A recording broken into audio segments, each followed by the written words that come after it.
Padre, por este espacio en el cual nos has unido para conversar sobre este tema tan importante que nos tienes preparado a través de los labios de nuestro hermano Irwin. Te pedimos, Señor, que abras nuestros oídos para poder escuchar este mensaje que tienes para nosotros. Te pedimos también, Señor, que a través del Espíritu Santo que se derrame sobre nuestro hermano Irwin, podamos recibir este mensaje, Señor, que pueda llegar a lo interno de nuestros corazones y pueda penetrar y generar esa, esa enseñanza que quieres para nosotros y para las personas que van a ver posteriormente esta grabación. Todo esto te lo pedimos en el nombre de nuestro Señor Jesucristo, que vive y reina en la unidad y es Dios por los siglos de los siglos. Amén. En nombre Amén, del amén. Padre, y del Hijo y del Espíritu Santo. Amén. Bien, muchas gracias, Fabi. Hubo mucho gusto. Bueno, hermanos, como les decía, bueno, el tema de hoy es falsa misericordia. Vamos a empezar aquí. Vamos a empezar un poco con lo que dice Monseñor Charles Chaput. Y ese es el punto de partido. Él dice, una estrategia pastoral que minimiza el pecado en nombre de la piedad no puede ser piadosa porque es falsa. Analicemos esta frase que dice Monseñor Charles Chaput, ¿verdad? Una estrategia pastoral que minimiza el pecado en nombre de la piedad no puede ser piadosa porque es falsa. Lo que dice Monseñor Charles es muy parecido, o prácticamente lo mismo, a lo que nos dice San Agustín. San Agustín dice, la verdad debe ser dicha con amor, pero el amor nunca puede impedir que la verdad sea dicha. Y eso es precisamente la falsa de misericordia y lo que vamos a ir conversando el día de hoy. Hay que decir la verdad, sí, con amor, con respeto, con caridad, ¿verdad? Todo eso lo sabemos, pero tiene que decirse, ¿ok? No podemos callar la verdad justificándolo en el amor, ¿verdad? Y eso es precisamente en un falso amor, porque al final el amor es decir la verdad. Jesucristo es camino, verdad y vida. Entonces, un falso amor, una falsa misericordia que nos dice no diga eso, ¿verdad? Porque lo va a hacer sentir mal. No diga eso porque no le va a gustar, ¿verdad? Eso está pésimo, porque lo que estamos es alejándolo de la gracia de Dios. Recordemos que Jesucristo es la verdad. Es la verdad, hay que decirla. Si no, estamos diciendo cosas que no son de Jesucristo, que no son de su palabra.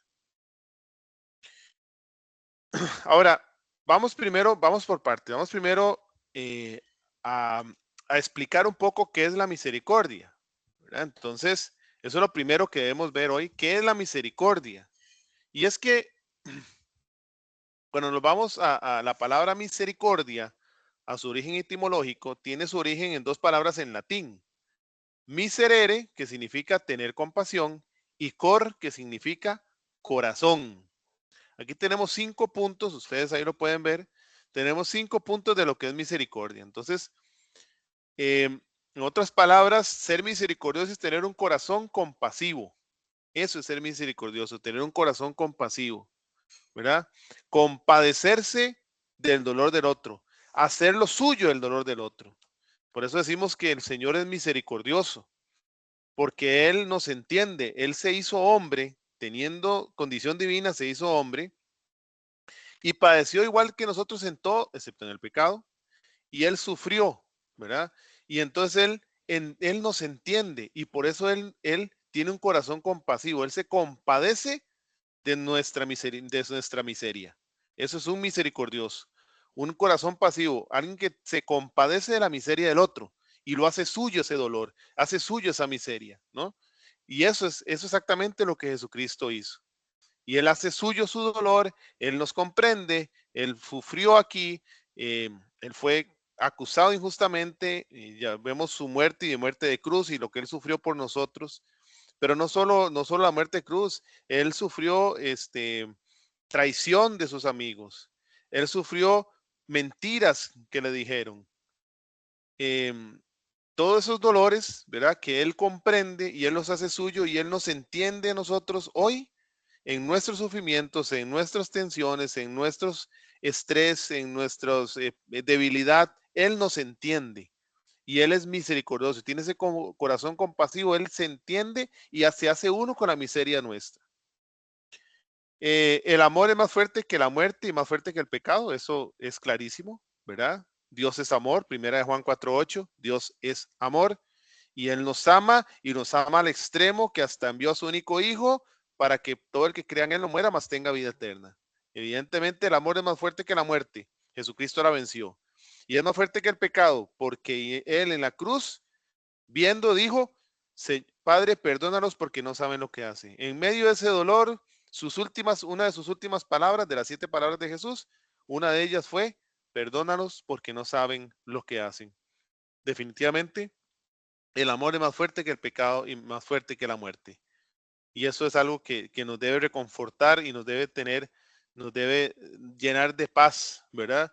Porque el amor es más fuerte que el pecado. La parábola del hijo pródigo es un claro ejemplo de esa misericordia de Dios.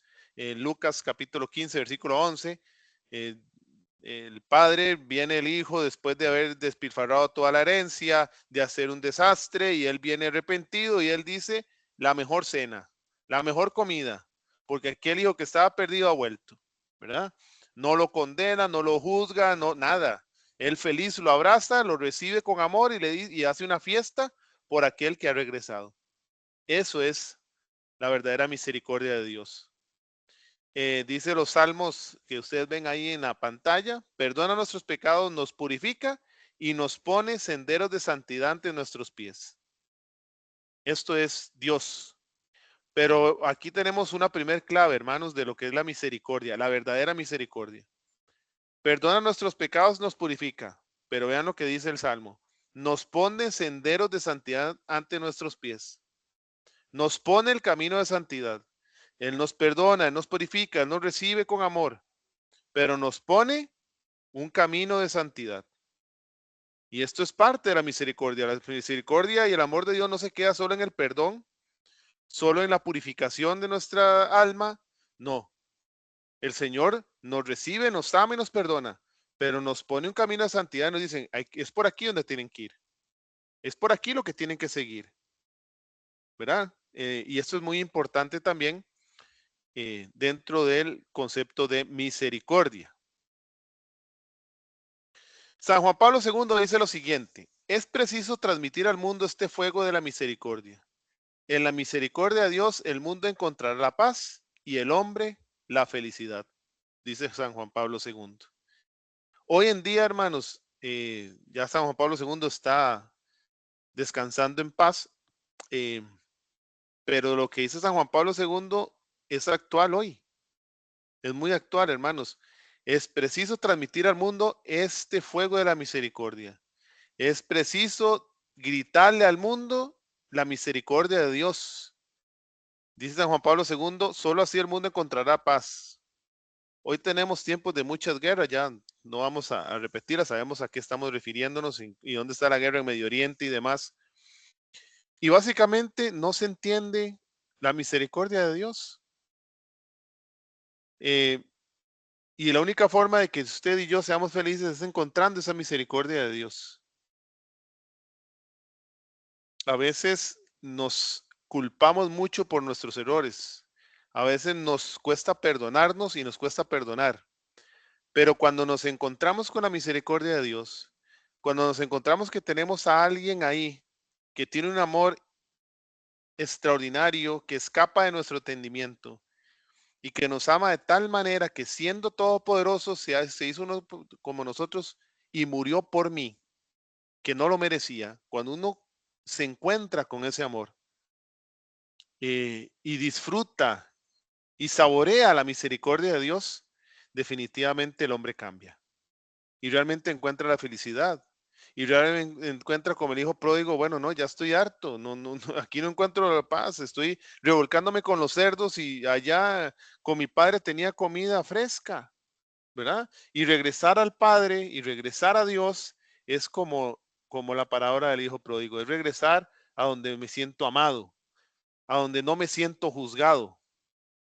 Entonces, es preciso, como dice San Juan Pablo II, transmitir esa misericordia de Dios. Decirle a todo el mundo, hay alguien que te ama, así como estás en esa condición, en esa situación, Dios te ama y te está esperando. Entonces, eso que dice San Juan Pablo II es muy importante. Ahora, vamos a ver. Tenemos varias citas porque es claro lo que estamos hablando. Dios es amor y no lo vamos a, eso es clarísimo hoy. Voy a insistir mucho en esto del Dios es amor porque tenemos que comprender cuando hablamos de Dios es amor a qué nos referimos. Hoy en día muchas personas han tergiversado esto. Pero primero, como les digo, vayamos lo que sí es misericordia. Primera de Juan 4:8 dice Dios es amor. San Juan 15:13 dice que tanto amó Dios al mundo, no tiene mayor amor que el que da la vida por sus amigos, dice Jesús. ¿Y qué fue lo que hizo Jesús? Dar la vida. Nadie tiene mayor amor que el que da la vida por sus amigos. Jesús todo lo que dijo en su palabra lo cumplió. Jesús no es como nosotros, que decimos una cosa y hacemos otra, no. El Señor cumple su palabra. Por eso Él le decía a los apóstoles, nadie tiene mayor amor que el que da la vida por sus amigos. Y en Juan 14:34 dice, amaos los unos a los otros como yo os he amado, ¿no? Entonces, el Señor siempre dio el ejemplo con su testimonio. Y después dice, hagan esto. ¿Mm? El Señor no decía, hagan esto, pero yo no lo hago. No, Jesús lo hizo primero. Es más, Jesús nos amó primero. Es por eso es que Él pide, hagan lo que yo hago. ¿Eh? Él lo hace con su ejemplo, es un verdadero maestro. Él es un verdadero maestro. Y Él tiene congruencia entre lo que dice y lo que hace. Una congruencia perfecta, real y divina. Y Él dice, nadie tiene mayor amor que el que da la vida por sus amigos. Por eso, como les digo, en Juan 14:34 dice, amados los unos a los otros como yo os he amado. Es decir, den la vida por el otro. Y den la vida no quiere decir que nos vamos a ir a crucificar, ¿no? Muchas veces darle la vida con otros en el servicio. En el servicio, damos la vida por el otro en el servicio. ¿Ah? Y es parte de lo que tenemos que hacer. En San Lucas, capítulo 15, versículo 9 y 10, dice que los ángeles del cielo celebran cuando un solo pecador se convierte. Así es el amor de Dios. No juzga, no ataca, sino que el que se convierte, hasta los ángeles del cielo celebran por uno que se convierta. San Juan capítulo 3, versículo 16 dice, tanto amó Dios al mundo que envió a su único hijo para que todo el que crea en él no muera, mas tenga vida eterna.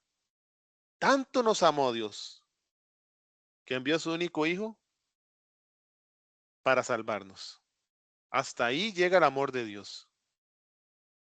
Dice San Juan capítulo 17, versículo 21, Jesús le habla al Padre, le dice, Señor, que todos sean uno como tú y yo somos uno. Padre y el Hijo se aman tanto, ¿verdad? El amor del Padre, el Hijo, el Espíritu Santo. Es un amor extraordinario. Y Dios envía a su Hijo, ¿m? Que es inocente, que es santo, para que todos nosotros pecadores podamos salvarnos. Eso es un amor que no se comprende. Es un amor que escapa de nuestro entendimiento, pero es el amor de Dios. Me gustaría que alguien que está ahorita conectado me busque Tito 3:5, porque eso es importante leerlo. No lo voy a parafrasear como los otros, sino que me gustaría leerlo. Entonces, vayan buscando ahí Tito 3:5, me avisa cuando lo tienen. Y mientras tanto, buscan Tito 3:5, voy a seguir explicando un poco sobre estas citas. Vean que las pusimos en este orden. Fuera Tito lo vamos a quitar porque lo vamos a leer ahora. Me avisan cuando ya lo tienen. Pero las pusimos en este orden por una razón. Primera Juan 4:8 dice Dios es amor, ¿verdad? Bueno, pero ¿cómo nos demuestra Dios que realmente es amor? Dios es amor, sí. Bueno, San Juan 15:13. Él da la vida por nosotros. Él da la vida por sus amigos, la da, literalmente la dio hasta la última gota de sangre por ti y por mí. ¿Mm? El Cordero de Dios que quita el pecado del mundo, ese se hace esclavo, se hace prisionero, permite ser crucificado, porque él mismo dice, yo doy la vida, nadie me la da, nadie me la quita por nuestros pecados. Hasta ese, nos ama hasta el extremo de dar su vida por nosotros. ¿Mm? Y ese amor tan grande que él nos tiene, se refleja en el cielo, y los ángeles del cielo celebran con un solo pecador que se convierta, ¿no? Y el último, San Juan 3:16, tanto nos ama Dios, Padre, que envía a su único Hijo, que son uno solo. ¿Mm? Un amor extraordinario de unidad completa. Y lo envía para que muera por nosotros. Es un amor extraordinario el que Dios tiene por nosotros. ¿Alguien ya tiene Tito 3:5? Y buenas noches, yo. Dale, dale, léala, hermano. Dice, no por méritos que hubiéramos adquirido, sino por su sola misericordia, nos salvó con el baño del nuevo nacimiento y la renovación por el Espíritu Santo. Palabra de Dios. Palabra. No por merecimientos. Y aquí es donde está lo grande de la misericordia de Dios, de que Él nos ama, lo merezcamos o no. No merecíamos lo que Jesús hizo por nosotros. Él lo hizo porque nos ama. Nada más. Él lo hizo porque nos ama. Punto. ¿Verdad? Y nosotros en nuestra humanidad, en nuestro egoísmo, a veces decimos, pero ¿cómo se le ocurre eh, a alguien, a una persona, dar la vida así por alguien que no le va a pagar igual? Que no le va a pagar igual. ¿Mm? Es así de grande el amor de Dios. Que sabe que no le vamos a poder pagar igual. Que sabe que le vamos a seguir fallando porque así somos. Somos naturaleza pecadora, fallamos. Y en medio de eso, sabiendo no solo que le fallaron, sino que le vamos a seguir fallando, Él simplemente dice, yo me doy por ellos. Yo me doy por mis amigos. Yo doy la vida porque los amo, punto. No estoy pidiendo de ellos nada. Sé que no, nada de lo que ellos puedan puede ser más grande que mi sacrificio. Por eso vino Jesús, porque era lo único era el único sacrificio válido, ¿no? Ante los ojos del Padre. Y dice, nada de lo que hagamos puede superar lo que Jesús hizo, nada. Y Él lo sabe. Él no va a esperar nada a cambio. Como la sociedad actual, ¿verdad? Si yo vendo algo, quiero que me den el precio por lo que esto vale. Si yo hago algo mínimo, que me agradezcan lo que estoy haciendo, ¿verdad? Si yo saludo y no me saludo, ya no vuelvo a saludar a esa persona porque ya no me saludó. Entonces ya no lo vuelvo a saludar. Siempre estamos esperando, ¿verdad? Algo a cambio de lo que hacemos. Jesús no esperaba nada a cambio. Él sabía lo que somos. Él se dio porque nos ama. Y eso es lo extraordinario de esa misericordia de Dios. Que no teníamos mérito, simplemente es porque sí. ¿Por qué Dios lo hizo? Porque sí, porque Él es amor.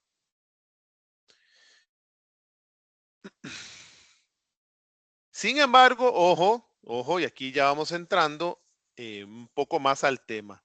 El apóstol Pablo nos recuerda algo, mis hermanos, mi hermana también. Entonces, ¿qué? Si ya no estamos a merced de la ley, sino bajo la gracia, ¿podremos pecar? De ningún modo. Romanos 6:15. San Pablo nos dice algo aquí muy importante, mis queridos hermanos, y aquí es donde vamos a ir entrando un poco a, eh, al tema de falsa misericordia. Hay un numeral, y les voy a decir que lo anoten por ahí, el numeral, ya les digo, 2092. El numeral 2092 habla del Catecismo de la Iglesia Católica, dice que hay dos clases de presunción. Ahora usted me dirá, ¿qué es presunción?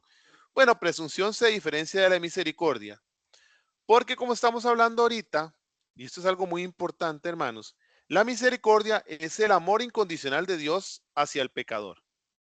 Como estamos hablando, la misericordia es ese amor incondicional que ya venimos hablando, ya lo tenemos clarísimo, que lo hemos visto en nuestra vida, si no, no estaríamos aquí.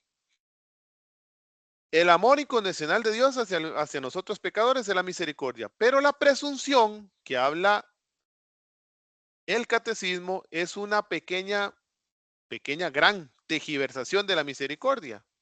Y la presunción es el pecado. La presunción es un pecado. Es el pecado de abusar de esa gracia de Dios, esperando un perdón sin arrepentimiento, sin salvación, sin esfuerzo. ¿Ok? Es abusar. La presunción es un pecado y como les digo ahora, en la iglesia en algunas ocasiones está pasando este pecado de presunción que habla el catecismo, y es abusar de la gracia de Dios. Es esperar un perdón sin que nos arrepintemos y sin mucho esfuerzo de salvación, ¿verdad?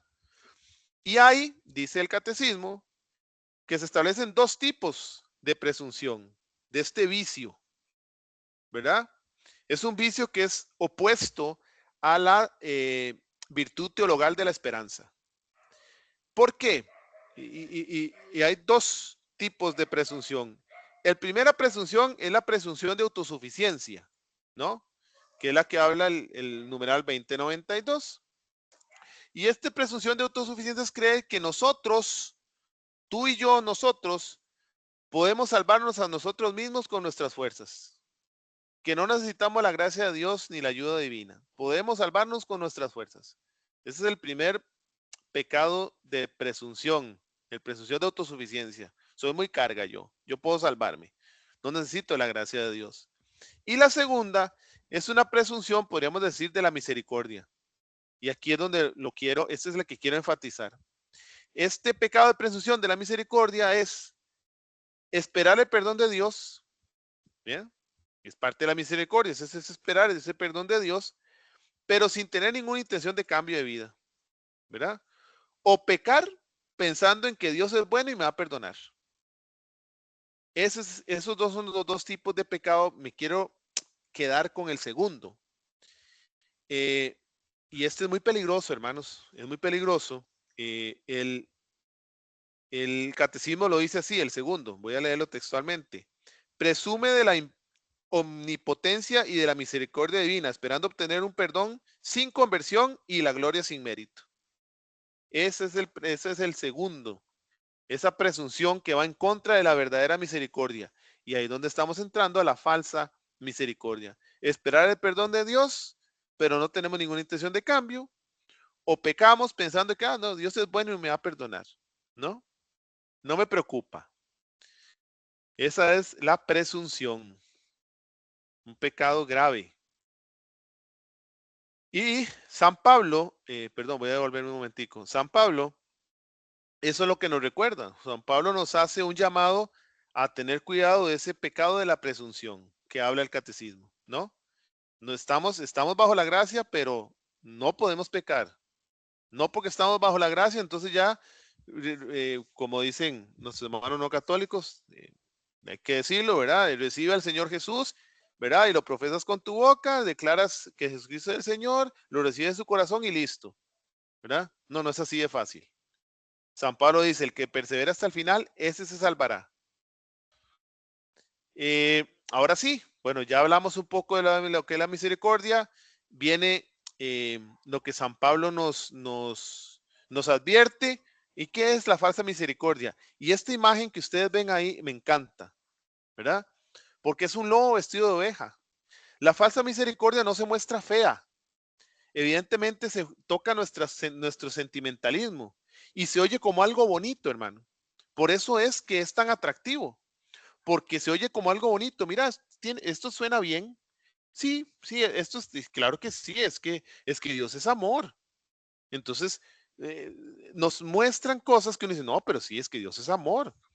Es que esto suena bien y no, y es falsa misericordia. Entonces, hay que tener mucho cuidado porque hay muchos hermanos dentro de la iglesia que han caído dentro de esta falacia, de esta falsa misericordia y se han confundido.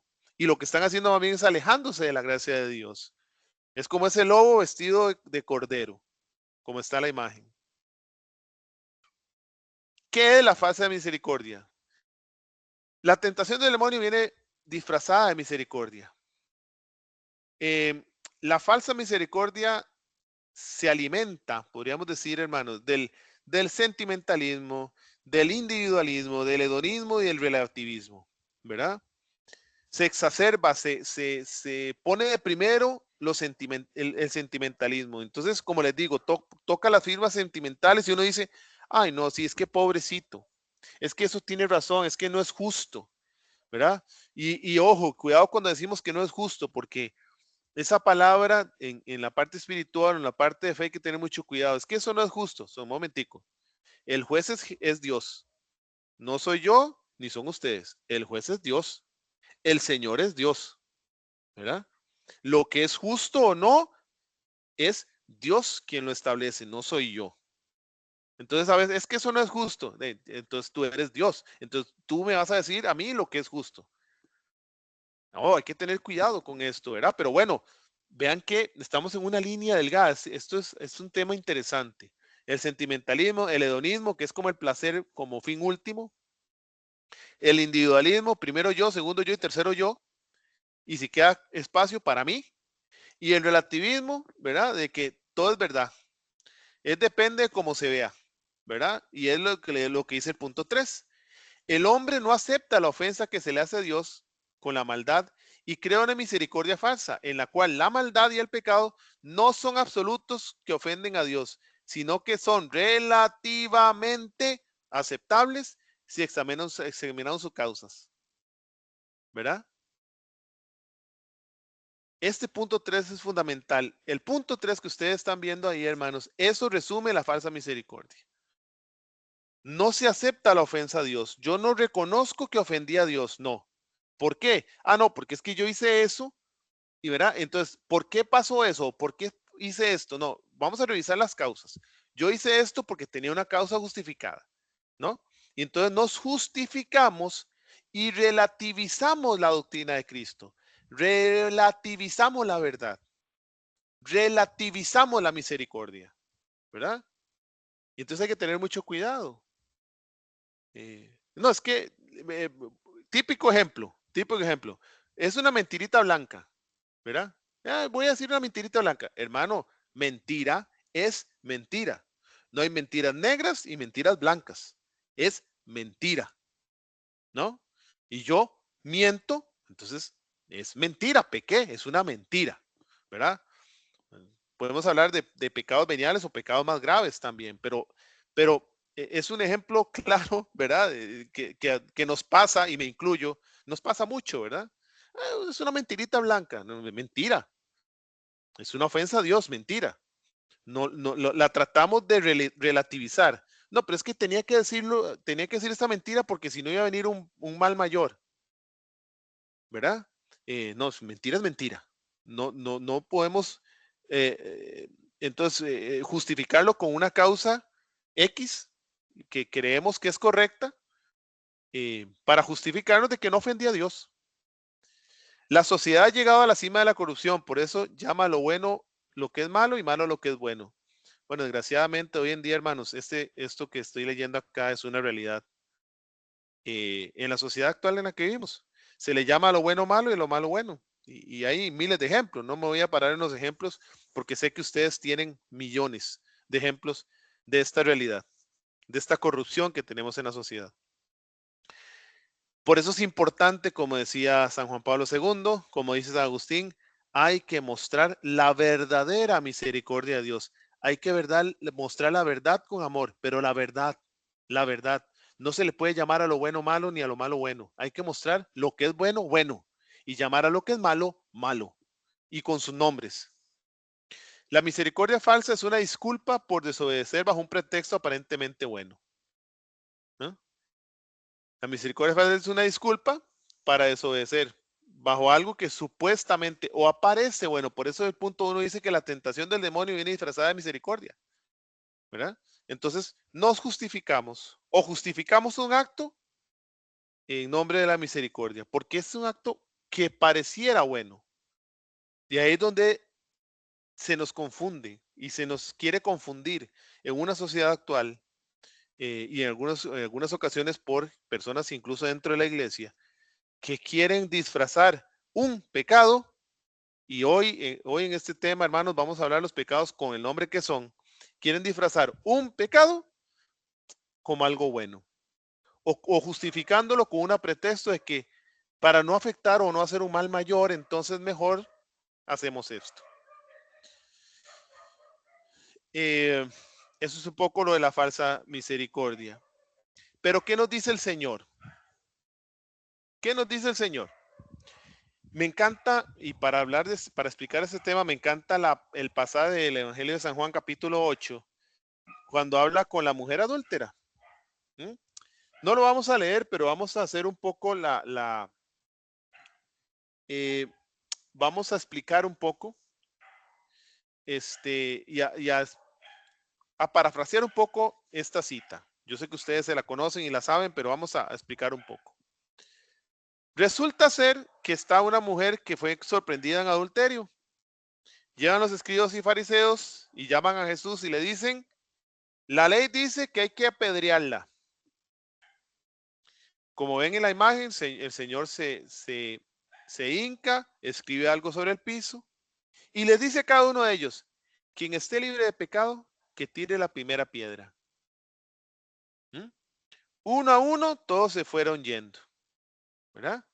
El Señor los confronta a cada uno con su realidad. ¿Mm? A cada uno con su realidad. Eran personas con falta de misericordia, ¿verdad? Y querían condenar, y ojo esta palabra, hermanos, y esto es importante para las otras diapositivas que vamos a hablar. Querían condenar a la mujer adúltera. No querían corregir a la mujer adúltera. No querían que cambiara su forma de pensar. No querían acercarla a Dios. No, querían condenarla. Hay que apedrearla. Era un acto totalmente lejos de la misericordia. Y Jesús los confronta a cada uno de ellos. Se fueron yendo. El Señor le habla a la mujer y le dice, ¿dónde están los que te condenaban? La mujer le dice, no están, Señor. Él dice, yo tampoco te condeno. Ahí está la misericordia de Dios. Yo tampoco te condeno. ¿Eh? Pero, y ahí un pero en mayúscula. ¿Qué le dice el Señor? Vete y no peques más. Y no peques más. Y ahí esa es toda la misericordia. Si nosotros dejamos la cita solo en que yo no te condeno, ahí está la falsa misericordia. La misericordia completa de Dios es ese amor que nos llama, como decía el Salmo, nos muestra senderos de santidad. El Señor nos perdona, nos abraza, nos ama, pero nos muestra el sendero de santidad. Nos dice por dónde tenemos que seguir, ¿no?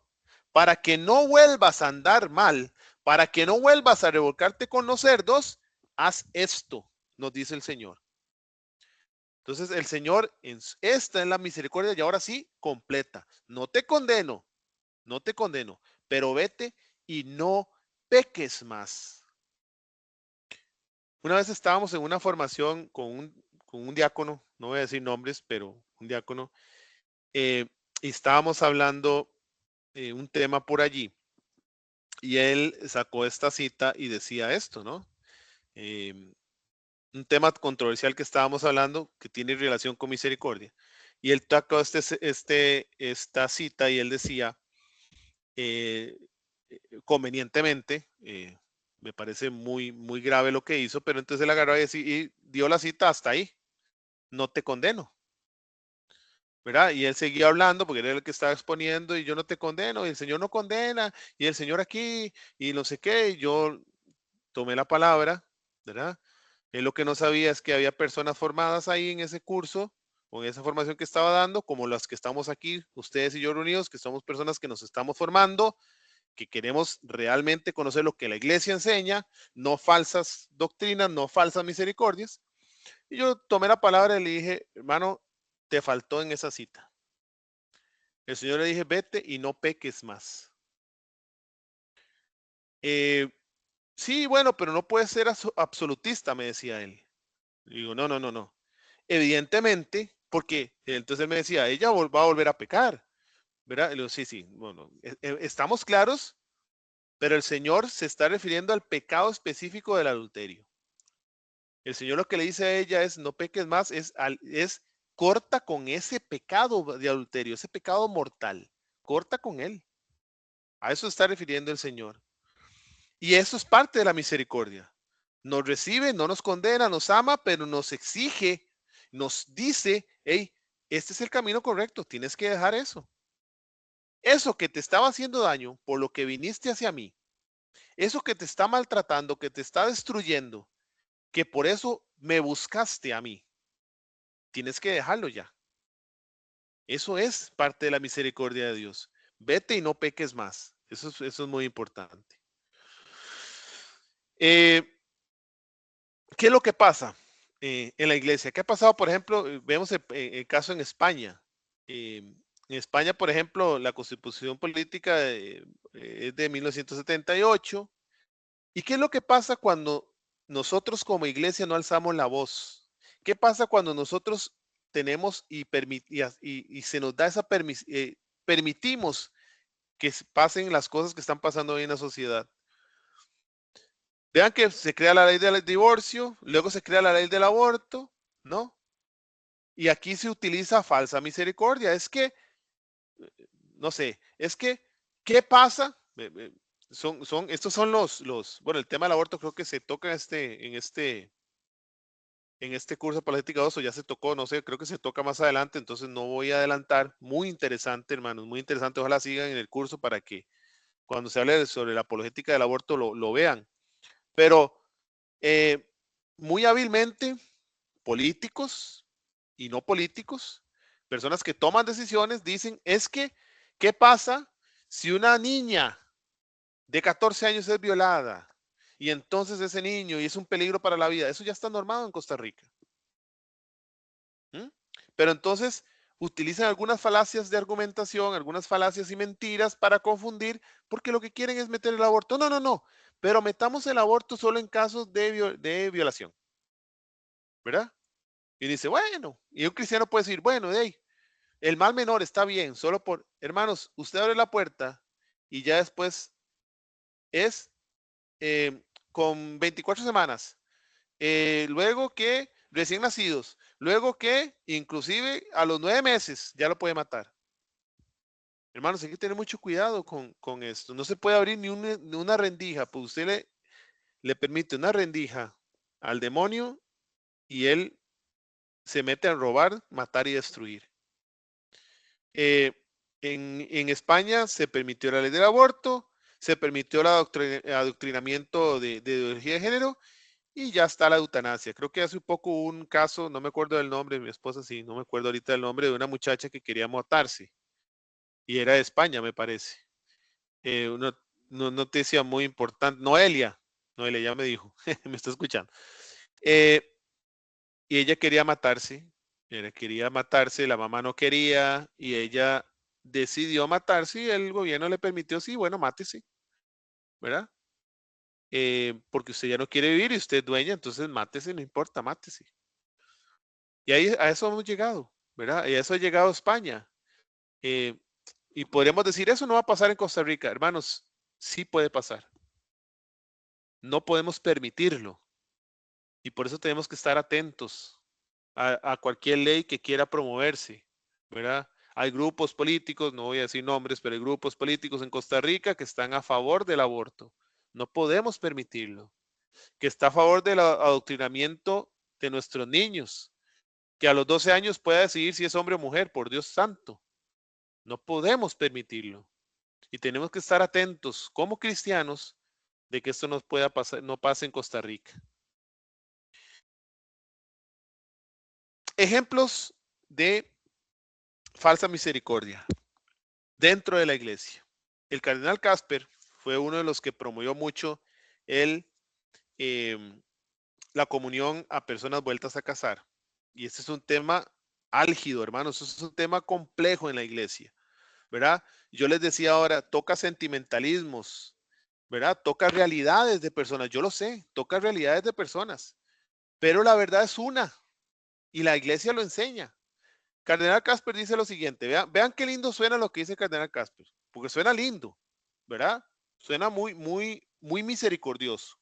Dice, cuando alguien que se casa una vez y luego se vuelve a casar, se arrepiente del fracaso de su primer matrimonio, y si no puede volver a ese matrimonio, y si no puede abandonar sin gran daño las responsabilidades del segundo matrimonio, y si hace lo mejor que puede para vivir las posibilidades del segundo matrimonio sobre la base de la fe y criar a sus hijos en la fe, y si tiene el deseo de recibir los sacramentos como fuente de fortaleza en su situación, el cardenal Casper dijo entonces que debemos o podríamos negarle, luego de un periodo de una nueva orientación, metanoia, pastoreo, el sacramento de la penitencia y luego la comunión.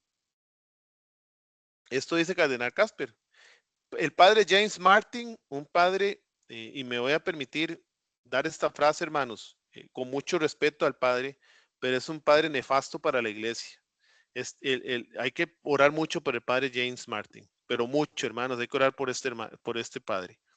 Él dice que la enseñanza católica sobre la atracción del mismo sexo, cuando dice que es objetivamente desordenado, eso dice el Catecismo de la Iglesia Católica, el numeral 2358, es cruel y debe modificarse. Eso dice el padre James Martin. Tenemos que modificar la enseñanza que tenemos sobre las personas homosexuales, porque es muy cruel. Entonces, estos son frases de dos personas dentro de la iglesia, ojo, una es un cardenal, ojo, que pueden sonar misericordiosas, ¿verdad? Vamos a analizar el primero, hermanos. Vean, una persona que se vuelve a casar, ¿verdad? Que está arrepentida del fracaso del primer matrimonio. Si me fue mal, no fue mi culpa, ojo, vamos a ponerlo más extremo. La persona y no fue mi culpa, la otra persona se fue, me abandonó, ¿verdad? Vamos a ponerlo lo más trágico. Entonces, ¿verdad? No fue mi culpa. Y ya estoy arrepentido de lo que pasó en mi primer matrimonio. Entonces me vuelvo a casar.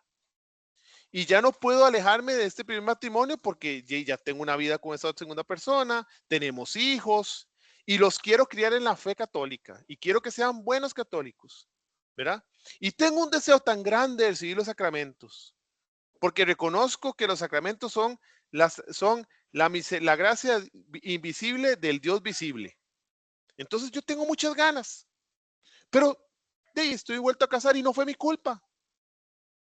¿Eh? Se oye, hermanos, como, y entonces llega a la iglesia y les dice, no pueden. Se oye como ustedes podrán decir, ay, qué falta de misericordia de la iglesia, qué barbaridad. Entonces, vean que este es un claro ejemplo de un lobo vestido de cordero. Y vemos que esto es un claro ejemplo de falsa misericordia. ¿Por qué? Voy a devolverme.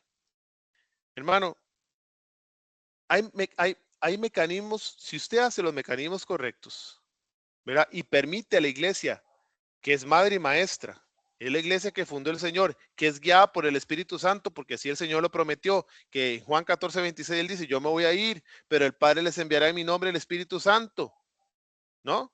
Y en Pentecostés se cumple lo que el Señor prometió y el Espíritu Santo en Pentecostés aparece, ¿verdad? Entonces, el Espíritu Santo que guía a la iglesia tiene caminos que usted como persona puede hacer, ¿verdad? Y puede decir, bueno, yo quiero poner en análisis de la iglesia si mi primer matrimonio es nulo o no. Bueno, eso se puede hacer. Determinar si mi primer matrimonio es nulo o no. Y eso se establecerá de acuerdo a lo que dice el Código de Derecho Canónico y demás. Creo que ese tema ya lo vimos en Apologética 1, lo que es el tema del matrimonio. Pero bueno, yo puedo tomarlo. Ahora, si el matrimonio no es nulo, bueno, entonces su matrimonio es válido, sí. ¿La persona falló? Sí. ¿No fui yo? No, no fuiste tú, pero estás casada. El matrimonio dice que es hasta la que la muerte nos separe. Y no lo dice Irwin, ni lo dice un sacerdote, lo dice Jesucristo. Y recordemos que la iglesia es el depósito de la fe. Lo que tiene la iglesia lo que hace es guardar el depósito de la fe y enseñarlo tal cual Cristo lo enseñó. Y Cristo, eso es lo que dice. Ustedes lo pueden leer en 1 Corintios capítulo 10, versículos 10 y siguientes, ¿verdad? El matrimonio es para siempre. Entonces, cuando estamos en un segundo matrimonio, cuando estamos en un segundo matrimonio, esto hay un pecado de adulterio. Y así se llama. Por eso les decía ahora que vamos a decir los nombres. Pecado de adulterio. Y por ende, no podemos comulgar. Esa es la verdad. Ahora, entonces, ¿qué hago? No, ahí donde viene la verdadera misericordia. Porque dice la palabra de Dios en 1 Corintios capítulo 23, 11, capítulo 11, versículo 23 y siguientes, por ahí del 28, que quien coma indignamente el cuerpo y sangre de Cristo, come y bebe su propia condenación. Entonces, la iglesia más bien al explicarte y al explicarme que en un segundo matrimonio yo no puedo ir a comulgar, lo que está haciendo un acto de verdadera misericordia, pero la verdadera. Porque si yo como, estando en pecado, como mi propia condenación. La iglesia lo que quiere es cuidarte. Cuidarte. Ahora, entonces, ¿qué puedo hacer? ¿Estoy excluido de la iglesia? No, no estás excluido de la iglesia. Y eso lo dice, por ejemplo, la encíclica, el documento, la exhortación del Papa,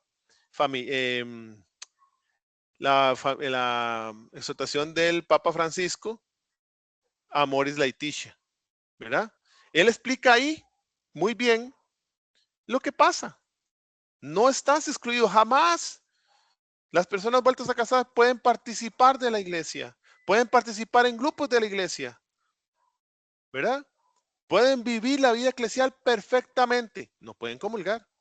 Ahora, no son personas de segundo orden, no, porque yo tampoco puedo, porque una persona en un segundo matrimonio, sí, pues tiene un pecado evidente que se ve, es un segundo matrimonio, pero yo puedo tener un pecado también, que tal vez la gente no lo sepa, pero lo tengo. Y no puedo comulgar porque tengo un pecado mortal, ¿verdad? Entonces, no es que las personas que están vueltas a casa, solo ellas no pueden comulgar, no, yo tampoco, si yo tengo un pecado mortal no puedo comulgar. O sea, no es para un grupo. En la iglesia no hay un primer grupo y segundo grupo. No hay unas personas por encima y otras por abajo. No.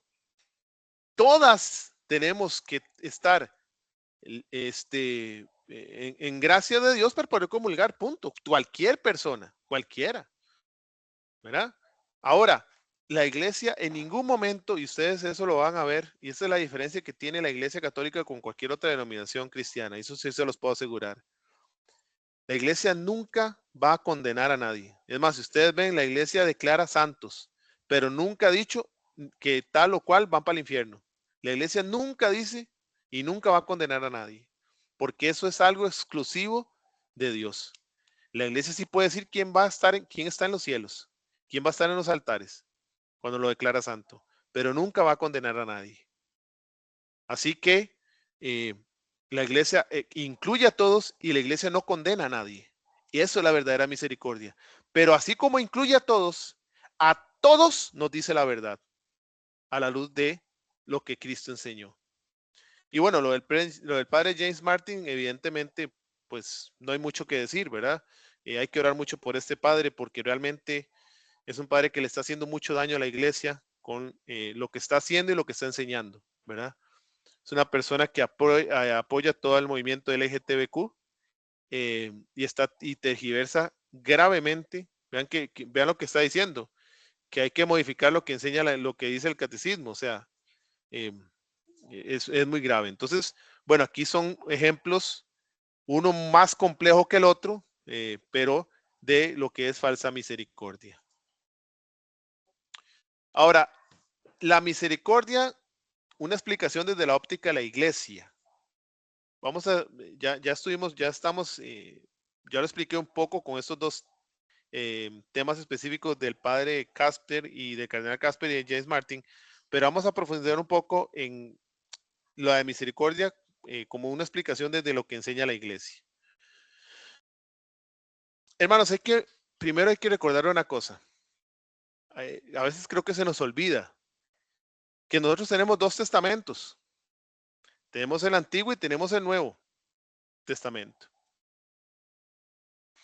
Y se nos ha olvidado y se nos está olvidando a algunas personas dentro de la iglesia y fuera de ella también, cristianos no católicos, pero se nos está olvidando que el Señor es juez y es Señor. Dios es juez y es Señor. Ya hablamos de que Él es amor y es misericordia, sí, pero también es Dios, es juez y es Señor. En Deuteronomio capítulo 10, versículo 17, nos recuerda que el Señor es, que Dios es el Señor. Igual nos lo dice Isaías 32, 22, que Dios es juez. Y a lo largo de todo el Antiguo Testamento se nos recuerda que Dios es juez y es Señor.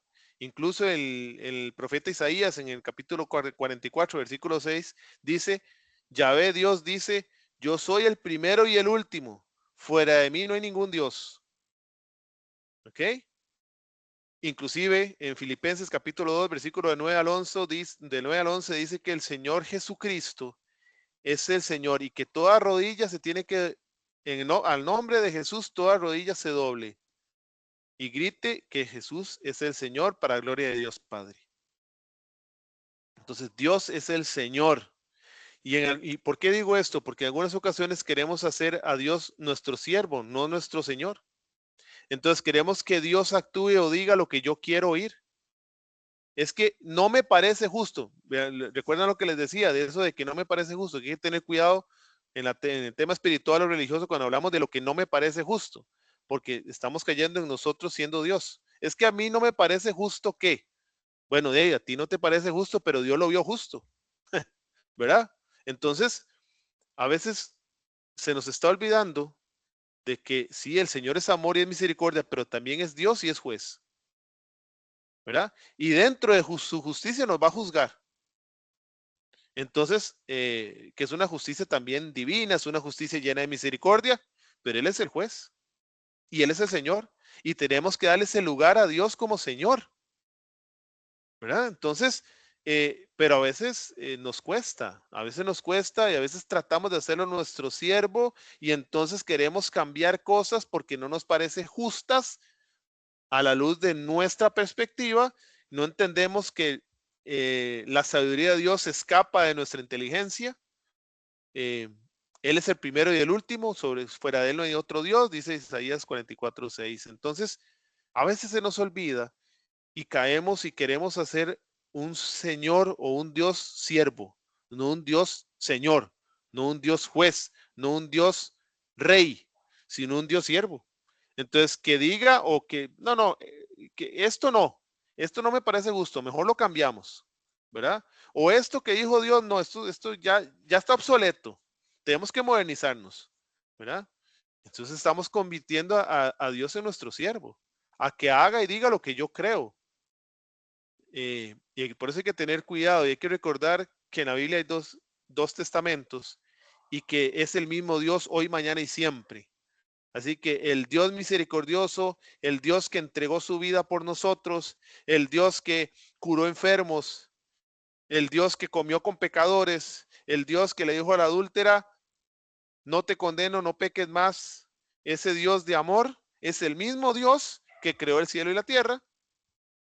Es el mismo Dios que dice, soy el primero y el último, yo soy el único Dios, no hay ninguno fuera de mí, ¿verdad? Y al que tenemos que darle todo el honor y la gloria. Y además del honor y la gloria hay que respetar su palabra. Y lo que Él dice es, por eso Él se dice, yo soy el que soy, yo soy. Y así se resume, ¿quién es Dios? Yo soy. Y por ende, nosotros tenemos que saber que lo que Él dice es lo mejor. Y no podemos hacerlo nuestro siervo. Sí, yo creo en Dios, pero yo no creo en esto. Yo creo en Dios, pero yo no me confieso un compañero mío del trabajo. Yo soy católico, pero yo no me confieso con un sacerdote. ¿Verdad? Y pues usted no es católico. ¿Verdad? O sea, es un catolicismo a su modo. Es un catolicismo a lo Irwin, ¿verdad? O es un catolicismo a lo Fabián. No. O sea, el Señor nos dijo, nos dejó el sacramento de la confesión, ¿verdad? Usted haga caso. Puede que hay cosas que uno no entiende. Y a mí me pasa, y estoy seguro que muchos de ustedes también, hay cosas que no entendemos. pero no tenemos que entenderlas, ¿verdad? No podemos cometer el mismo error que cometía algunos santos, San Jerónimo, San Agustín fue San Jerónimo, me parece, de tratar de meter en un huequito, ¿verdad? En un huequito de la arena el amor de Dios, ¿verdad? Meter en un huequito el mar, no podemos, no vamos a poder. Bueno, ese es nuestro pensamiento, es un huequito. El conocimiento de Dios es el mar, no podemos meterlo en ese huequito que es nuestro conocimiento. Y tenemos que reconocer que Él es el Señor. Entonces, eso es algo muy importante que tenemos que dar por ahí. Dice Tito, capítulo 2, versículo 11 y 12. Vean qué interesante. Porque se nos ha manifestado la gracia salvadora de Dios a los hombres, que nos enseña a que renunciemos de la impiedad a las pasiones mundanas y vivamos con sensatez, justicia y piedad en el tiempo presente. Palabra de Dios. Aquí tenemos este equilibrio que usan mucho los abogados, ¿verdad? El avance de la justicia. Misericordia y justicia. Vean, están a la misma altura. El Señor es misericordia, pero también es justicia. Entonces, tenemos que recordar que Dios es ambas. Misericordia y justicia. Dios es ambas. Una misericordia insondable, grande, poderosa, pero también una justicia divina y perfecta. Y no podemos dejar o taparnos un ojo y solo ver la misericordia. Tampoco podemos ver solo la justicia sin misericordia. Es un equilibrio. En el Evangelio de San Juan, capítulo 14, versículo 6, dice que Jesús es el camino, la verdad y la vida. Si nos centramos en cada palabra de estas, hermanos, ¿qué es el camino? El Señor es la ética, los valores y la moral. Y en su palabra encontramos esta ética, valores y moral que Jesús nos enseña. El Señor nos enseña cuál es el camino, cuáles son esas virtudes, esos valores, esa moralidad que tenemos que seguir. Él es la verdad, es la única verdad, no hay otra. El mundo nos enseña un montón, o el mundo nos enseña, y la verdad es según lo que a usted le parezca, y hay que respetarla. Y entonces yo respeto su verdad, y usted respeta mi verdad, y entonces ninguno tiene la verdad. Y así está el mundo hoy. Y la vida, que al final es la felicidad.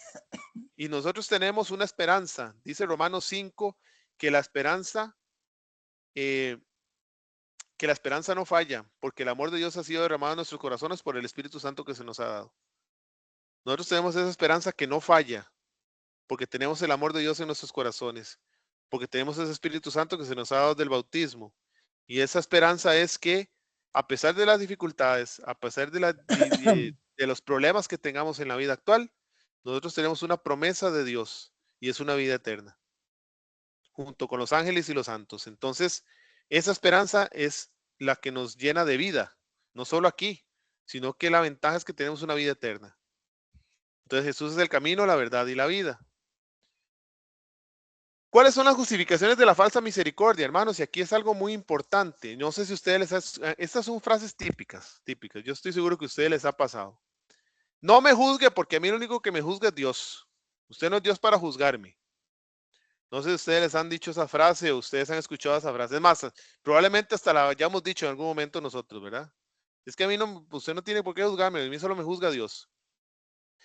Bueno, déjeme decirle que eso es un error y eso es mentira. El juzgar no siempre está mal. La hipocresía sí. Yo no puedo ser hipócrita. Ahora, ni usted ni yo, y aquí me voy a detener un poquito para explicar esto del juicio, porque esto es importante y hay que tenerlo claro. Ni usted ni yo, ni la iglesia puede hacer un juicio escatológico o condenatorio. Es decir, un juicio condenatorio sí, es cierto, nadie lo puede hacer, solo Dios. La iglesia, ni siquiera la iglesia condena. Yo les decía ahora, la iglesia no condena a nadie al infierno. Un juicio condenatorio no lo hace nadie, ni usted ni yo. Pero nosotros sí podemos hacer una corrección fraterna. Y el hacer una corrección fraterna es un juicio. Yo hago un juicio al decirle a alguien, usted está haciendo esto mal, ¿verdad? Ahora, ¿cómo podemos hacer esa corrección fraterna? Con esta cita bíblica lo podemos entender. No sé si alguien me puede buscar Evangelio de San Juan, capítulo 7, versículo 24. Y Gálatas 6.1 también, si alguien me lo puede buscar. Ese Gálatas 6.1 es muy importante.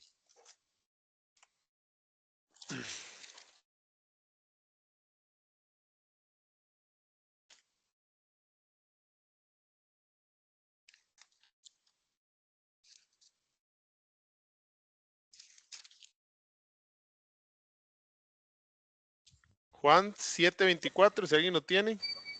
Yo lo tengo. Dale, Es hermana. 24. No juzguen según las apariencias, sino conforme a la justicia. Palabra de Dios. Te alabamos, Señor. Conforme a la justicia. Cuando juzguemos tenemos que ser justos. Tenemos que tener un criterio justo para juzgar. Vean que San Juan dice, no dice que no juzguemos. Dice, no juzguemos según las apariencias, sino con criterios justos. O sea, sí juzgamos, pero con criterios justos. ¿Y en dónde podemos encontrar cuál es el criterio justo? ¿Cuál es la norma?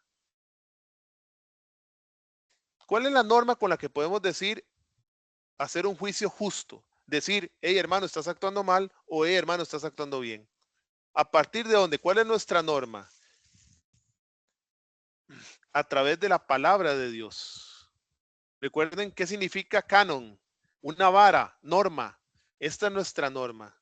A la luz de la palabra de Dios, yo puedo hacer un juicio justo de algo, darle un consejo con criterio justo a alguien. Entonces, utilizando la palabra, no es lo que a mí me parezca, es lo que le parece a Dios.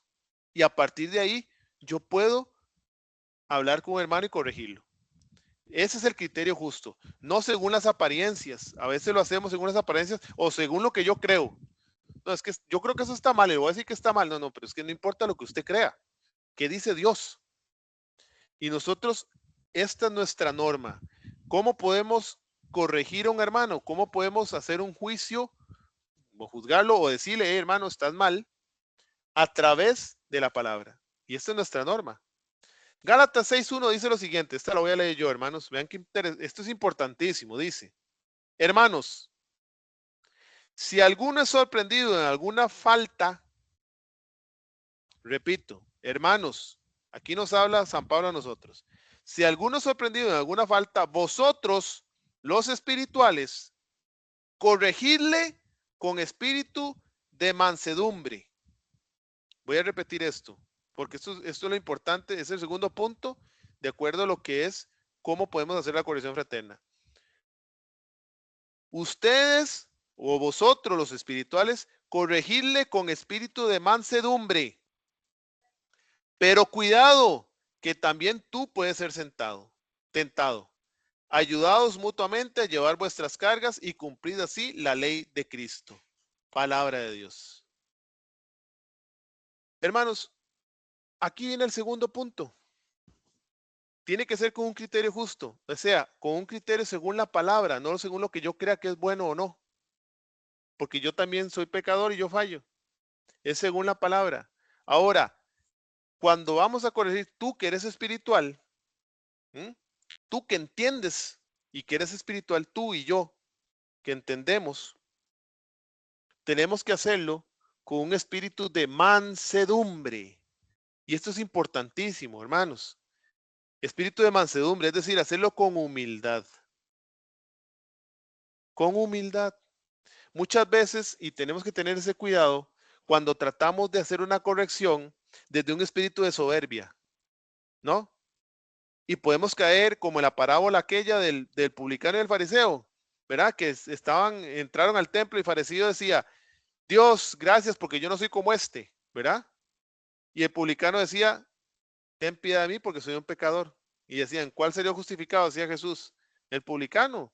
El otro llegó a pavonearse, gracias porque yo no soy como este pecador. Bueno, en muchas ocasiones en la corrección fraterna cometemos ese error y corregimos con un espíritu de soberbia, no es mansedumbre. Corregimos creyéndonos superior al que está pecando. Y ese es un grave error que cometemos, ¿no? Que corregimos desde un, ¿cómo se dice? Desde un, donde están los jueces, ahí. desde un estrado, ¿no? Y lo condeno. Entonces caemos en un juicio condenatorio, que es lo que está mal. No es una corrección frontal, lo condenamos y lo corregimos desde un espíritu de soberbia. Es que vea, ¿verdad? Es que usted está haciendo mal porque yo y yo. No, ese espíritu tiene que ser con espíritu de humildad, reconociendo que es el Señor el que puede hacer el cambio en la persona, no yo. Es buscando que ese hermano se encuentre con ese Cristo con el que yo me encontré, y que si yo no me hubiera encontrado con ese Cristo, yo estaría igual que ese hermano o peor. Pero como me encontré con este Cristo, como me encontré con Jesucristo, como me encontré con el amor, yo puedo ver que este hermano está haciendo mal y que le va a hacer daño lo que está haciendo. Y como yo lo amo en el amor de Cristo, como dice el Señor, amados los unos a los otros, como yo los he amado, como yo lo amo en el amor de Cristo, yo quiero que ese hermano esté bien. Entonces yo lo ayudo, yo lo corrijo en el amor de Cristo, no para juzgarlo, no lo voy a juzgar en el sentido de que, uy, usted sí que está haciendo mal, qué mal que sos un hipócrita, y empieza a ofenderlo, no, sino en el amor de Cristo. Yo quiero que ese hermano cambie esa actitud, porque esa actitud lo va a llevar a destruirse, y no quiero que un hijo de Dios llegue a la destrucción. Yo quiero que él se salve conmigo, ¿verdad? Es bajo ese espíritu de mansedumbre, reconociendo que es Dios y pidiéndole a Dios que le ayude a ese hermano, porque no voy a ser yo. Yo no tengo el poder para cambiar el corazón de alguien. El Espíritu Santo sí, pero yo no. Y que el Espíritu Santo me use de instrumento para que ese hermano cambie. Eso es con espíritu de mansedumbre, llegar con humildad, no llegar con soberbia, no creyéndome yo mejor porque, uy, mire lo que está haciendo ese hermano, qué barbaridad. Pero yo, como no lo hago, entonces yo puedo llegar a hablarle, no, Señor, él es pecador y yo soy pecador. Yo llego con un espíritu de humildad, diciéndole, hermano, eso que estás haciendo está mal y te va a hacer daño, te va a lastimar y va a lastimar a los que quieres. No hagas eso. Pero es un espíritu de humildad,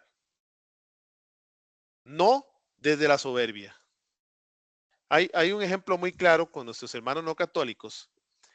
Ustedes saben que nos dicen idólatras porque, entre comillas, adoramos imágenes, cosa que es claro que no hacemos. Nosotros no adoramos imágenes. Pero bueno, es lo que ellos creen. Vieran que este tema, por ejemplo, y estoy poniendo un ejemplo particular, cuando nos dicen idólatras, el problema no es tanto, eso es un problema porque ellos están en un error, claro está, pero eso no es lo más grave, hermanos. Lo más grave no es que nos digan idólatras, que al final uno podría, y en apologética uno con lo que hemos aprendido podemos responderle al hermano. Pero no es lo más grave eso, lo más grave es que están faltando al amor, porque en muchas ocasiones nos dicen idólatras y nos mandan al infierno. Es como junto. Usted es idólatra y se va a ir para el infierno. Juicio condenatorio. Él está más mal que yo, ¿verdad? O sea, si realmente yo estuviera adorando imágenes eh, por ignorancia, hace más mal aquel que me está juzgando con un juicio condenatorio y me está diciendo usted va para el infierno. Él está haciendo más mal. Lo más grave de estos tipos de ataques, por ejemplo, a nuestro hermano no católico, no es el ataque en sí, sino es la falta de caridad, la falta en el amor. Dice 1 Corintios 13:13 que está la fe, la esperanza y el amor, pero la mayor de ellos es el amor. Vamos a ser juzgados en el amor.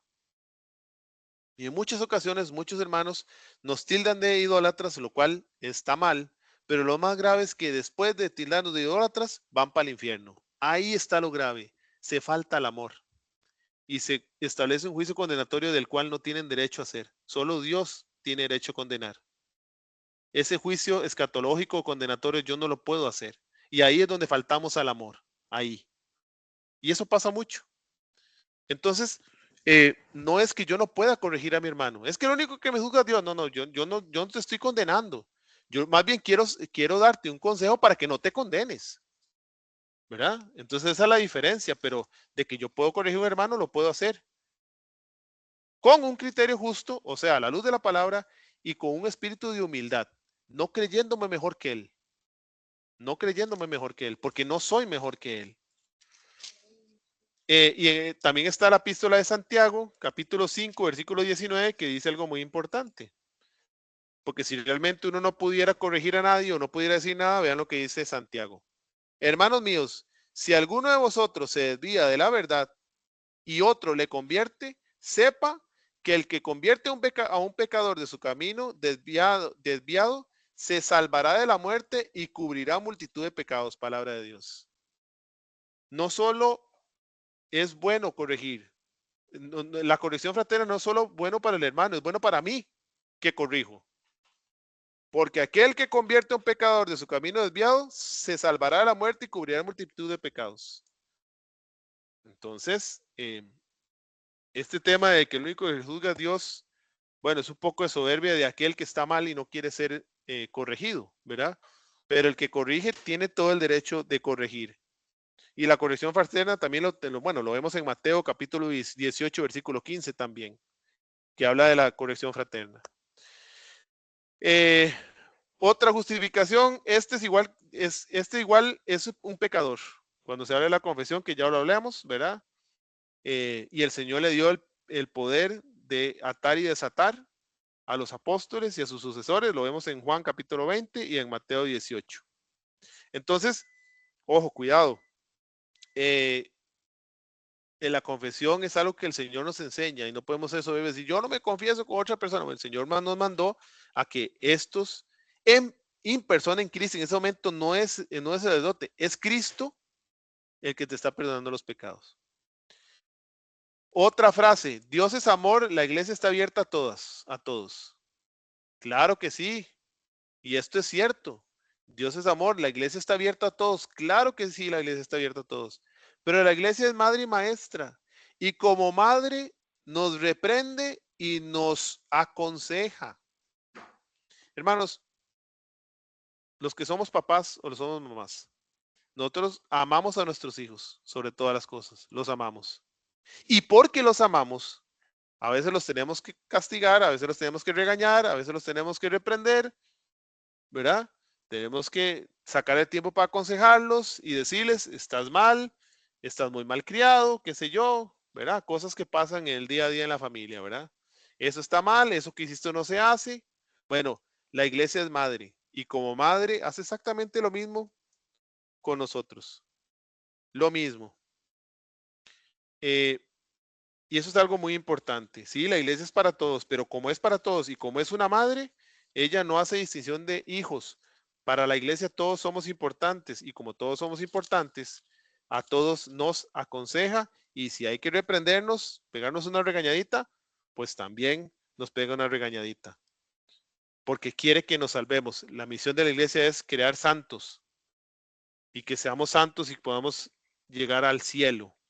Dice Colosenses 3:5, que ustedes ven ahí, eso es muy importante también, que lo vamos a leer. Por tanto, dad muerte a todo lo terreno que haya en vosotros, fornicación, impureza, pasiones, malos deseos, codicia, que es una idolatría, todo lo cual atrae la ira de Dios sobre los rebeldes. También vosotros practicasteis eso en otro tiempo y vivisteis de ese modo. Mas ahora desechad toda esa cólera, ira, maldad, maledicencia y obscenidades, ni las mencionéis siquiera.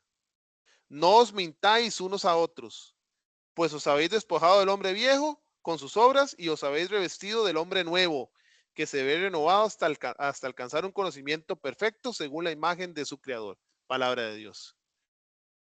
Esto es a lo que nos llama el Señor, en lo que nos llama la iglesia siempre, a despojarnos del hombre viejo, a dejar la ira, la maledicencia, el pecado en sí. ¿verdad? Dejad todo eso. Antes eras así, pero ahora estás en la iglesia, ahora encontraste a Cristo, hay que dejar eso. A eso nos llama la iglesia. Está abierta a todos, pero como madre nos aconseja, nos reprende, también si es necesario, y nos llama a la conversión.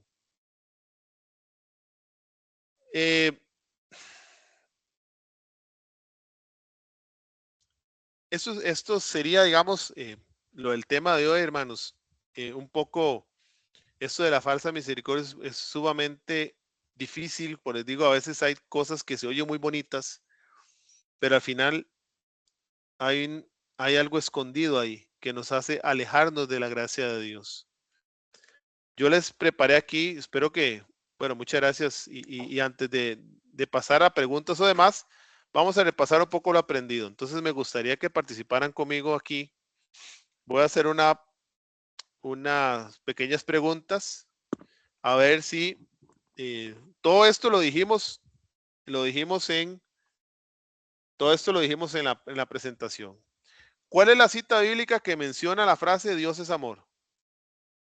A ver, dígame cuál es la cita que dice Dios es amor. Primera Juan 4:8, Juan 20:21 o Juan 8:13. Primera Juan 4:8. Muy bien, excelente.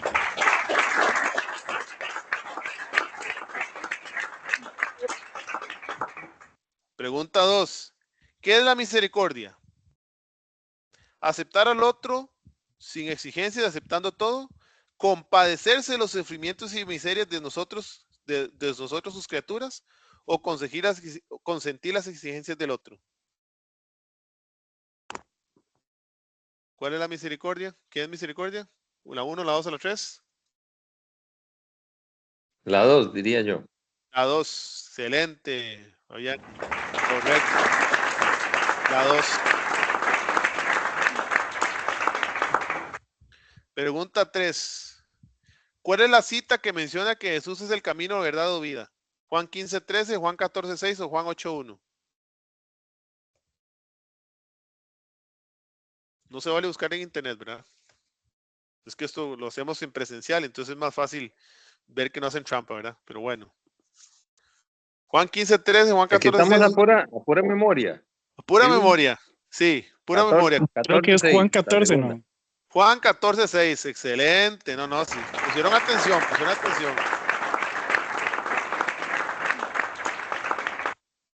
Pregunta 4. ¿Cuál cita puede ayudarnos a explicar que la corrección fraterna es necesaria y es parte de las obras de misericordia? Mateo 18:15, Juan 16:14, Juan 6:55.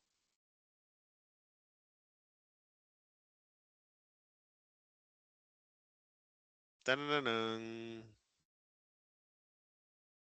Mateo 18:15. Mateo 18:15. Ah, no, Fabián, está volando usted. Excelente. Correcto. Patazo, no, mentira. ¿Cuál cita nos exhorta a dar muerte a los aspectos negativos pecados que tenemos en nosotros? Colosenses 2:15, Colosenses 3:5 o 1 Timoteo 2:1.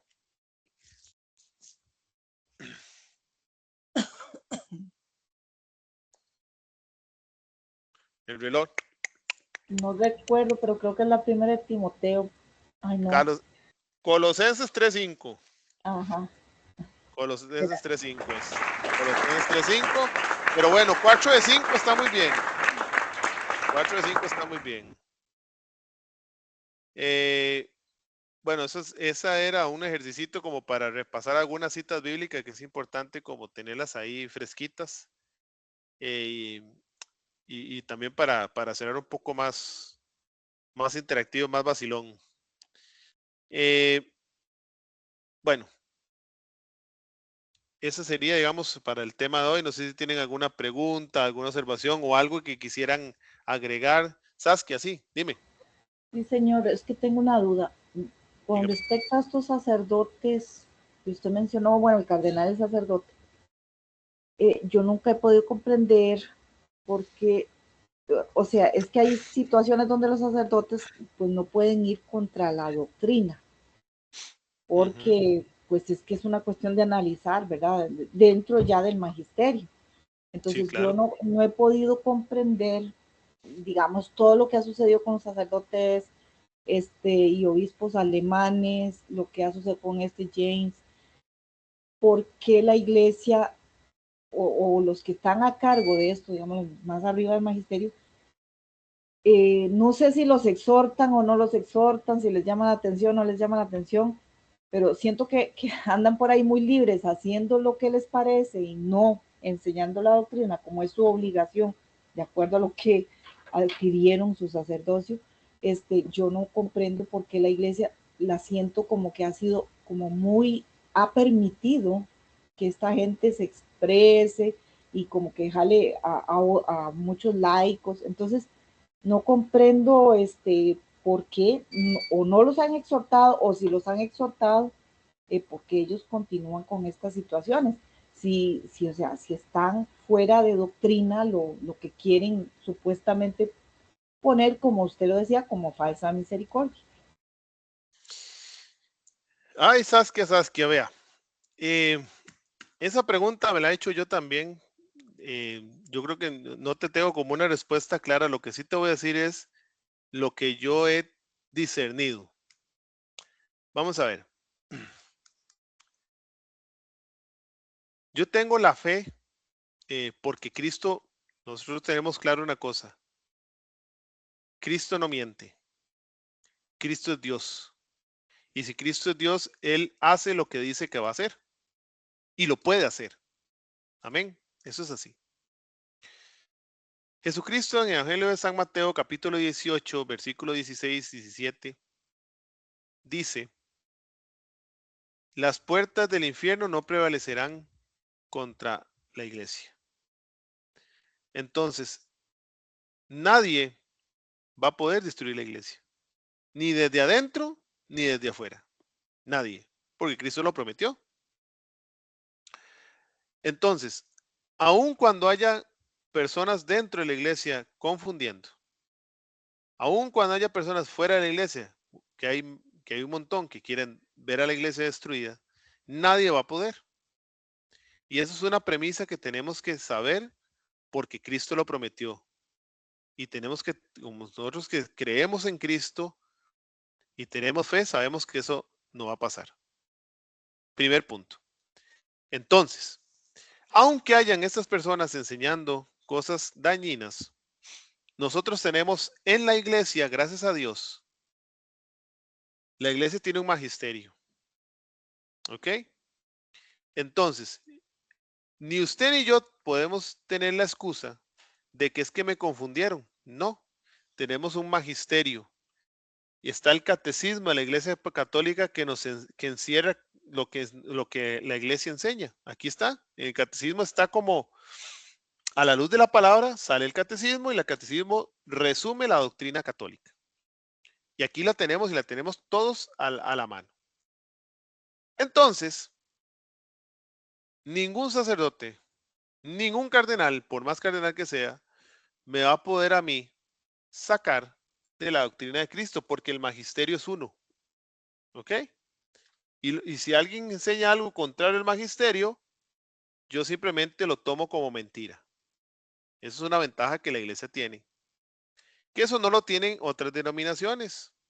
Hay algunas denominaciones donde la cabeza es el pastor y es lo que el pastor dice.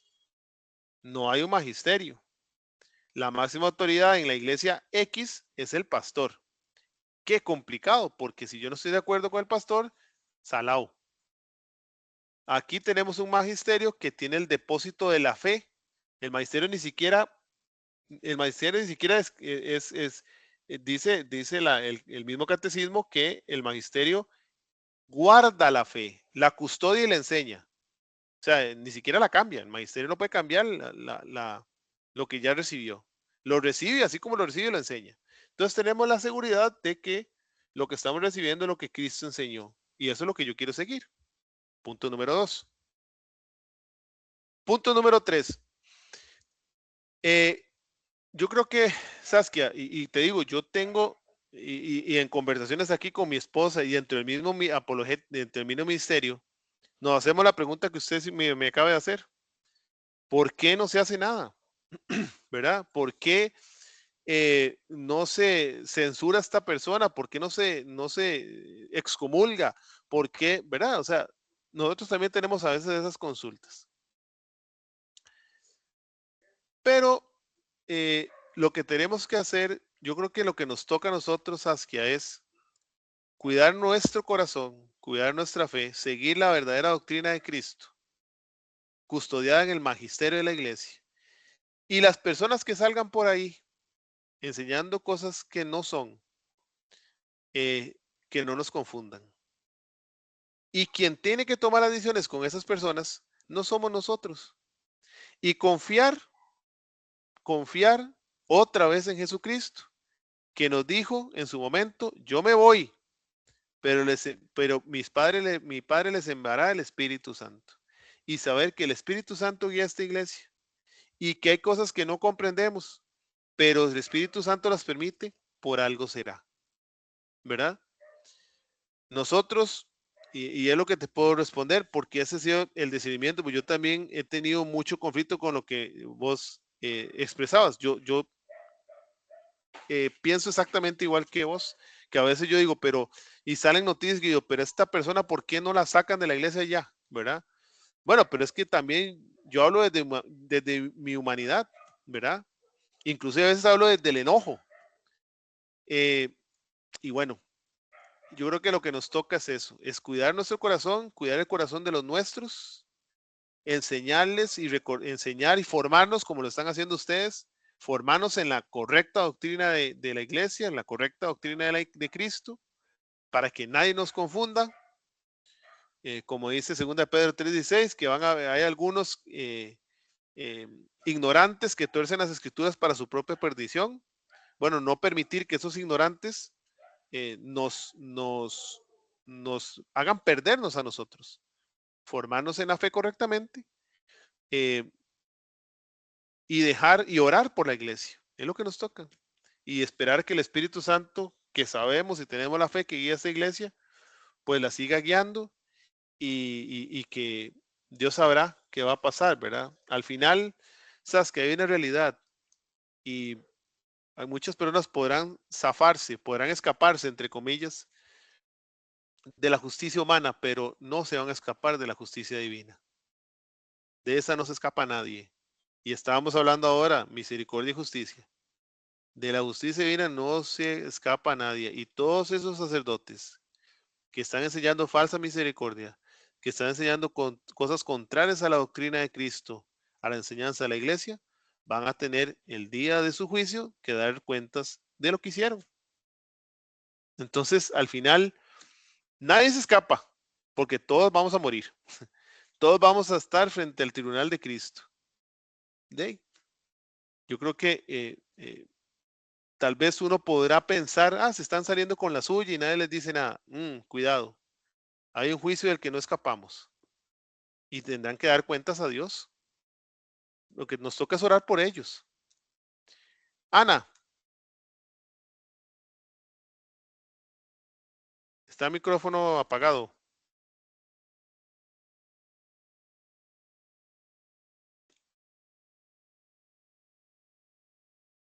Ana, tienes el micrófono apagado.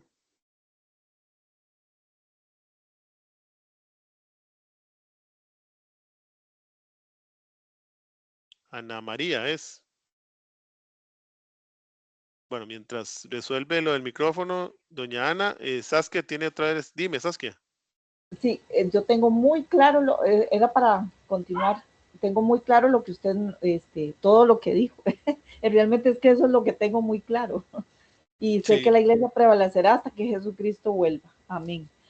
Pero, porque él mismo lo dijo, pero la cosa es, aquí más que todo, o sea, siento como que el magisterio es el que está como dejando, permitiendo, yo no sé hasta qué punto hay una exhortación hacia estas personas porque no he visto. Sí sé que hubo algunas cartas de exhortación hacia, digamos, en la parte de Alemania, hace algunos años.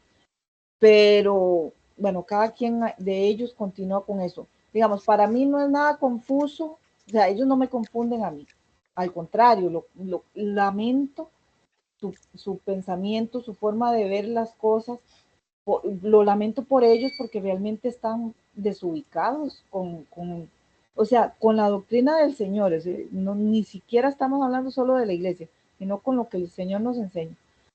Pero yo me pregunto, sí, el motivo por el cual, bueno, es que el magisterio tiene todo su régimen legal y ahí, de acuerdo a todo eso, el derecho canónico, pues ahí ellos determinan. Mire, usted estaba diciendo esto contra la doctrina, esto es claro aquí en el catecismo, aquí en la palabra también, O sea, no deben ser pastores que confundan a los demás. A mí no me confunden porque yo estoy en formación y bueno, y trato de estar conforme a lo que el Señor nos pidió que aprendiéramos. Pero hay una enorme mayoría de personas, desgraciadamente, católicas, una mayoría gigante, pues que no, que les parece muy cómodo seguir a estas ideologías que quieren implementar porque se acomoda a las cosas de cada quien. Entonces, realmente yo digo, ay Señor Jesús, es que yo pido mucho por la conversión, por la santificación y la purificación de la iglesia. Es para mí fundamental orar por eso, especialmente del magisterio, precisamente porque se han visto demasiadas cosas así y es triste por estas personas, porque como usted lo dice, van a tener su juicio, como todos, o sea, ninguno de nosotros va a escapar a eso. Yo le decía incluso a católicos que, o sea, no practicantes, no importa si usted cree o no cree, hay una realidad que el Señor nos va a dar a todos, sin importar si creo o no creo. Y esa realidad es que hay una vida eterna, sin importar si no crea, existe después de la muerte y además de eso, en esa muerte todos vamos a tener un juicio con el Señor. Si cree o no cree, no tiene importancia, es una realidad. No es cuestión solo de fe, es que hay realidades que se van a dar, así como existe el aire, así como existe el mundo, existe eso, no por una cuestión de fe, sino que es como algo razonable, de que va a suceder así, de que no podemos desaparecer de la nada, como hay gente que cree, que apenas nos morimos vamos a desaparecer. No, hay algo más grande que nos creó, que es Dios, y con un propósito. Pero es muy lamentable